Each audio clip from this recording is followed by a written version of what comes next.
지에서 잠언, 지에서인 잠언 1장의 말씀은 이렇게 시작합니다. 여호와를 1장 우리 말씀을 보게 되면 어, 음, 이는 지혜와 훈계를 알게 하며 여호와 그 명철의 말씀을 깨닫게 하여 지혜롭게 공의롭게 정의롭게 정직하게 행할 일에 대하여 훈계를 받게 하며 솔로몬이 이 잠언을 기록하였다라고 말하고 나서 지혜롭게 훈계를 알게 하고 명철의 말씀을 깨닫게 하고 지혜롭게 공의롭게 정의롭게 정직하게 행할 일에 대하여서 훈계를 받게 하기 위하여 이 잠언의 말씀을 솔로몬이 기록하였다라고 우리에게 말씀하죠. 그리고 그 뒤에 7절 말씀에 보면 여호와를 경외하는 것이 지식의 근본이거늘 미련한 자는 지혜와 훈계를 멸시한다라는 그러한 말씀으로서 이 잠언의 서두가 시작되어집니다. 이 잠언 1장 1절부터 7절까지의 말씀은 그래서 이 잠언을 시작하는 서두의 말씀이고 이 뒤에 지혜서의 말씀을 시작하는 그러한 말씀이 되죠. 여호와를 경외하는 것이 지식의 근본이거늘 미련한 자는 지혜와 훈계를 멸시하느니라. 지혜롭게 공의롭게 정의롭게 정직하게 행할 일에 대하여서 훈계를 받게 하며.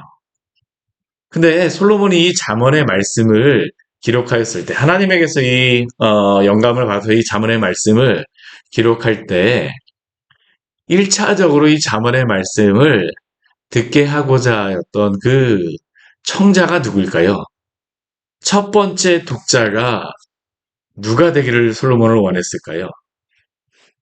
누구에게 이 말씀을 기록하기 위하여서 이 잠언의 말씀을 이렇게 아주 잘 기록하였을까요?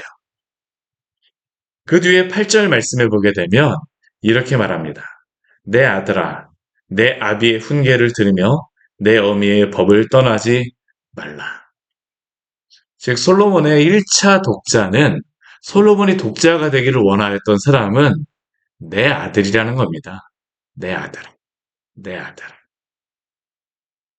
그리고 더 정확하게 말한다라고 하면 솔로몬을 이어서 왕이 되는 르호보암이 바로 이 첫 번째 독자가 되기를 원하였고 독자여야만 했죠. 그리고 그 뒤에 말씀에 오게 되면 계속적으로 이렇게 말합니다. 이는 내 머리에 아름다운 관이요 내 목에 금사슬이니라. 내 아들아 악한 자가 너를 꿰일지라도 따르지 말라. 이게 바로 이 잠언의 말씀을 시작하면서 그 아들에게 르호보암에게 주고자 했던 솔로몬의 그러한 말씀입니다. 아예 딱 정해서 말하죠. 아비의 훈계를 들으며 내 어미의 법을 떠나지 말라. 악한 자가 너를 끌지라도 따르지 말라.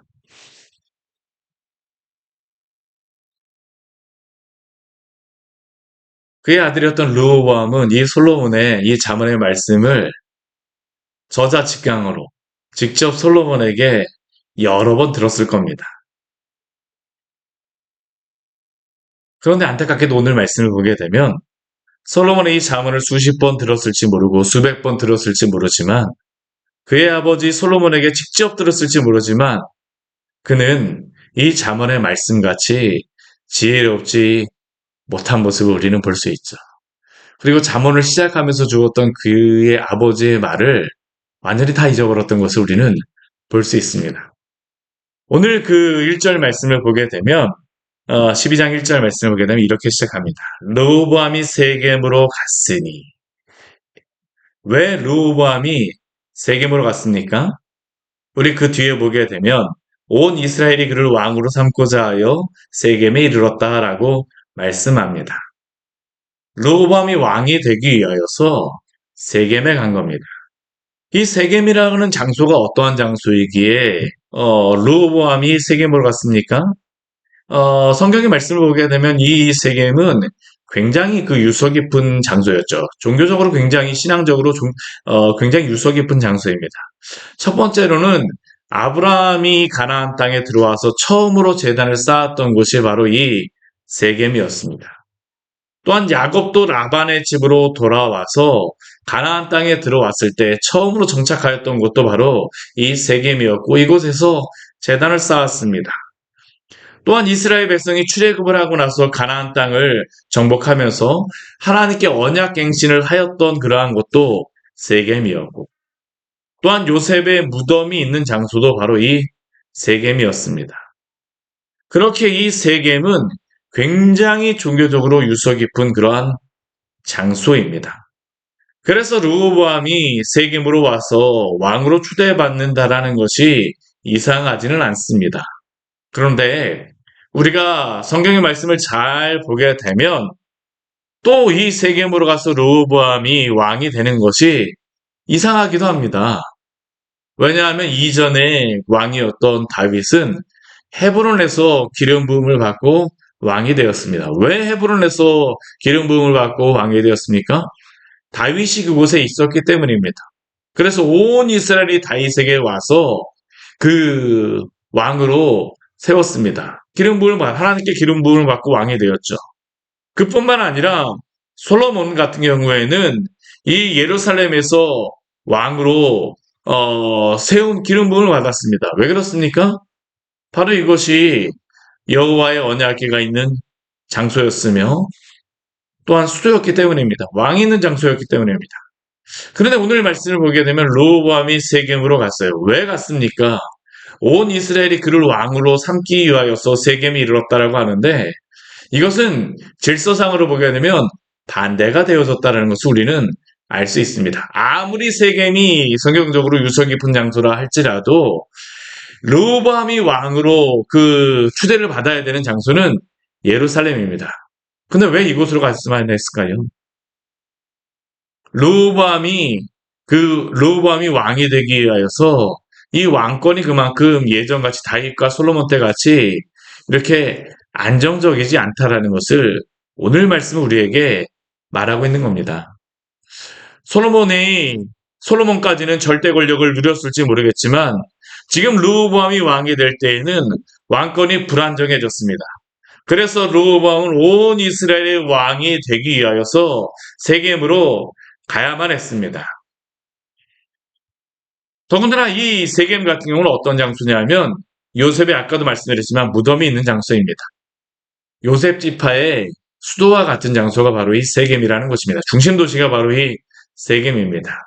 오늘 이 르호보암을 맡는 대표가 누구인가를 한번 보십시오. 그가 우리 2절과 3절 말씀 보게 되면 여로보암과 이스라엘의 온 회중이 와서 르호보암을 맞았다라고 우리에게 말씀하고 있습니다.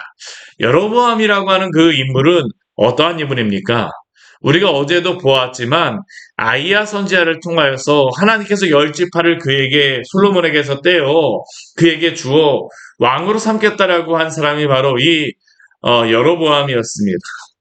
원래는 이 여로보암은 솔로몬 왕 시대 때에는 애굽으로 도망을 하였었죠. 시삭에게 도망을 하였었습니다. 그런데 솔로몬이 죽었다라는 그러한 이야기를 듣자 우리 3절 말씀을 보게 되면 이 이스라엘 사람들이 사람을 보내어서 여로보암을 이스라엘로 부른 겁니다.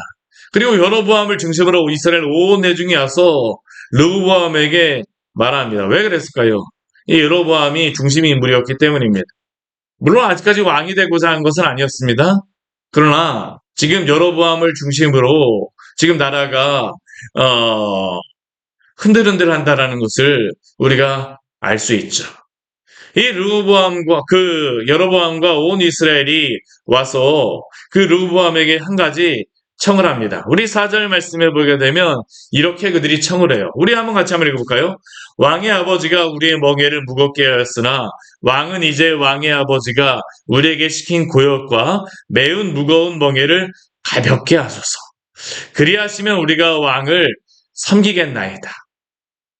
왕의 아버지가 우리의 멍에를 무겁게 하였으나 우리가 앞에 솔로몬의 그러한 말씀을 보게 되면 이 이스라엘 백성들은 이 솔로몬의 그러한 그 여러 가지 건설 같은 것에 많이 투입되었던 것을 우리가 보게 되어집니다. 물론 그 투입되어서 노예와 같이 종같이 일하였던 사람들은 이스라엘 사람들은 아니었습니다. 헷 족속이라든가 가나안 족속이라든가 여러 그 주변의 다른 민족을 통하여서 그 건설을 하였다는 것을 우리가 볼 수 있죠. 이스라엘 백성들 같은 경우에는 지휘관으로 삼았다라고 말씀합니다. 그런데 한번 생각해 보십시오. 솔로몬이 40년 동안 통치하는 그러한 기간 동안 거의 전생애 동안 솔로몬의 기간 동안 이 대규모 건축 사업을 하였기 때문에 이스라엘 백성은 굉장히 힘들었던 겁니다. 그리고 아무리 솔로몬이 많은 수입을 거두었어도 나중에 이제 솔로몬의 후반기 때에는 많은 대적들이 생기면서 어떻게 했을까요? 우리 그 아람의 그 하박과 그리고 또 르신과 같은 에돔의 그런 왕 같은 경우 어디에 길을 지금 가지고 있는 왕이냐 하면 이 왕의 대로를 가지고 있는 그러한 왕입니다. 왕들입니다. 그러니까 이 왕의 대로가 지금 막혔다는 것을 알 수 있어요. 솔로몬의 그러한 그 수입이 줄었다라는 겁니다. 예전과 같이 그러한 수입을 얻을 수 없다라는 것이에요. 그러다 보니까 어떡합니까? 일해야 되는 것은 동일하는데 수입은 줄었습니다. 결국 세금이 많아질 수밖에 없죠. 그리고 사람들도 분명히 일하였던 사람도 적어졌을 것입니다. 그러다 보니 이 일을 직접 이스라엘 백성이 담당했어야 됐을 것입니다. 그렇게 이들에게는 이 솔로몬의 그러한 건축과 여러 가지 것들이 나라의 부강한 모습, 나라가 그 힘이 있고 또한 여러 가지 왕성한 그러한 느낌이 들었을 때에는 무겁지 않고 기쁨으로 했을지 모르지만 오랜 시간이 지나고 나라가 점점 쇠퇴하는 그러한 환경에 처하게 되자 이들에게는 그들이 행하였던 그러한 일들이 점점 무겁게 다가오기 시작하였죠. 멍에가 무거웠다는 겁니다. 흡사 이들에게 이 멍에는 무엇처럼 여겨졌을까요? 우리 4절 말씀을 잘 보게 되면 이들이 요청하는 것이 거의 유사한 그러한 요청이 어디에 나오냐면 출애굽기 1장 말씀에 나옵니다.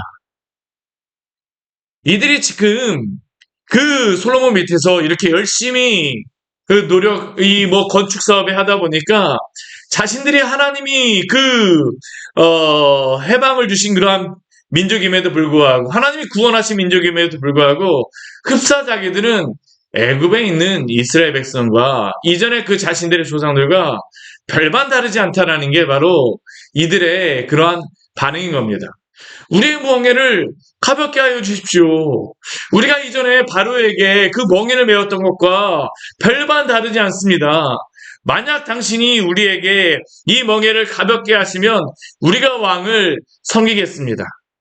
그러나 이들이 이 마음속에 그 기름을 붓는 한 가지의 그러한 불공평하게 여겨지는 그러한 일이 있습니다. 그게 뭐냐 하면 지금 이들이 이렇게 무겁게 멍에를 가볍게 해달라고 하는데 이 멍에를 매지 않는 한 지파가 있습니다. 어떤 지파일까요? 유다 지파입니다. 유다 지파. 우리가 앞에 말씀을 보게 되면 솔로몬이 12달을 나누어서 각 지파에게 그 세금을 나누어서 걷게 할 때에 거기에 빠진 지파가 어떤 지파냐면 유다 지파입니다. 그 지역들을 쭉 돌아가면서 하는데 유다 지파는 거기에 해당이 되어지지 않았어요. 이전에 그 솔로몬의 그러한 왕국이 왕성할 때에는 이게 문제가 되어지지 않았을지 모르지만 점점점 힘들어지니까 어떡할까요? 왜 우리에게만 하느냐라는 게 바로 이스라엘 백성들의 생각이죠. 그러니까 예루살렘이 아니라 지금 세겜에 올 수밖에 없던 것이 바로 이 르호보암의 상황입니다. 나머지 10개의 지파가 다 불만이 있었던 것이죠. 왜 우리에게만 이렇게 하십니까? 이 멍에를 가볍게 하십시오. 그러자 르호보암이 어떻게 말합니까? 3일 후에 다시 내게로 오라.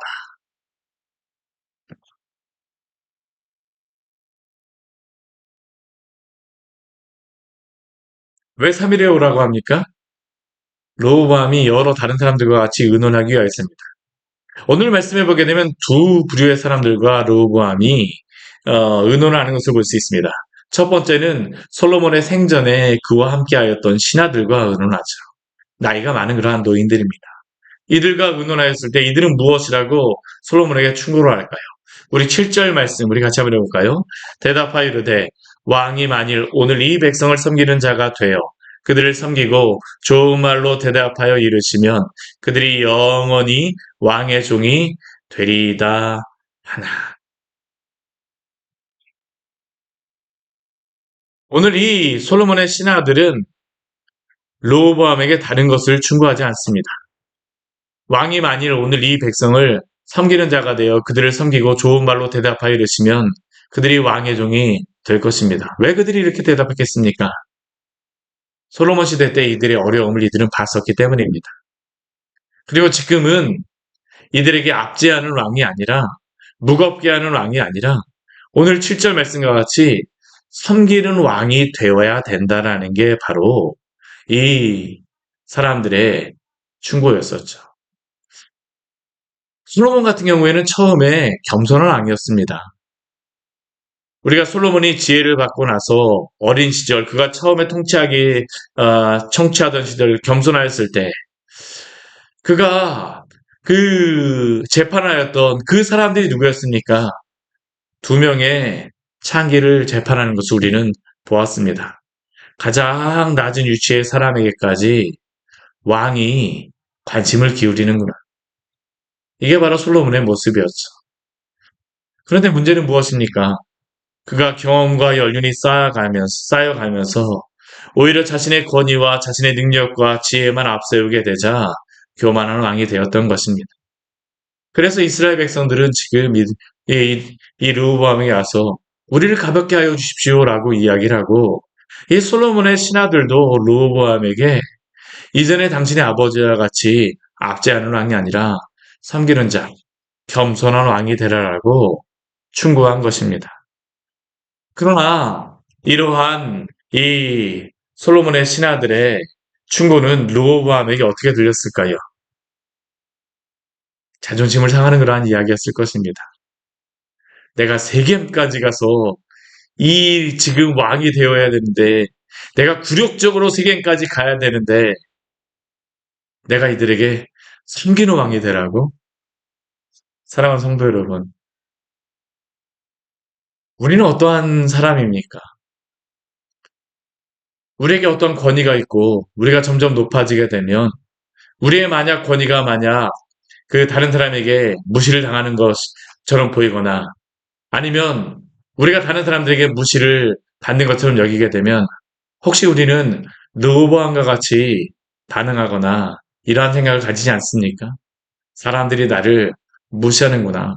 아니, 나는 이러한 사람인데. 그러나 기억하십시오. 우리는 높은 자로서가 아니라 섬기는 자가 되어질 때에 하나님께서 우리를 높여주심을 기억하시기를 바랍니다. 오늘 이 뒤에 말씀에 보게 되면 이 왕의 이 르호보암 왕이 이 노인들의 자문하는 것을 기뻐하지 않았습니다. 그래서 또 다른 사람들에게 물어봅니다. 누구에게 물어봤을까요? 자기와 함께 자라난 어린 사람들과 함께 의논하였죠. 이 사람들이 나에게 이러한 말을 하였는데 너희는 어떻게 하랴? 우리 10절 우리 뒤에 말씀해 보게 되면 그들의 충고가 이렇게 나오겠습니다. 내 새끼손가락이 내 아버지의 허리보다 굵으니 내 아버지께서 너희에게 무거운 멍에를 매게 하였으나 이제 나는 너희의 멍에를 무겁게 하라 할지라. 내 아버지는 채찍으로 너희를 징계하였으나 나는 정갈 채찍으로 너희를 징계하리라 하소서.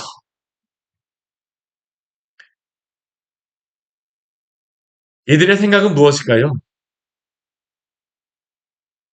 왕이 무섭게 하지 않았기 때문에 이러한 일이 벌어진다는 겁니다. 솔로몬 왕과 같이 동일하게 그렇게 행하십시오.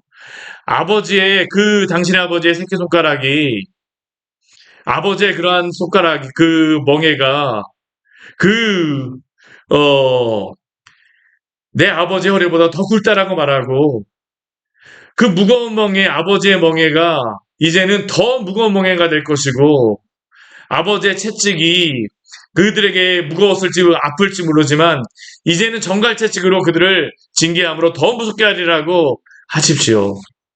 자신의 권위를 포기하지 말라라는 겁니다. 그런데 그 결과는 무엇일까요? 우리가 이제 내일 보게 되지만 반역으로 나타나게 됩니다. 나라가 나누어지게 되죠.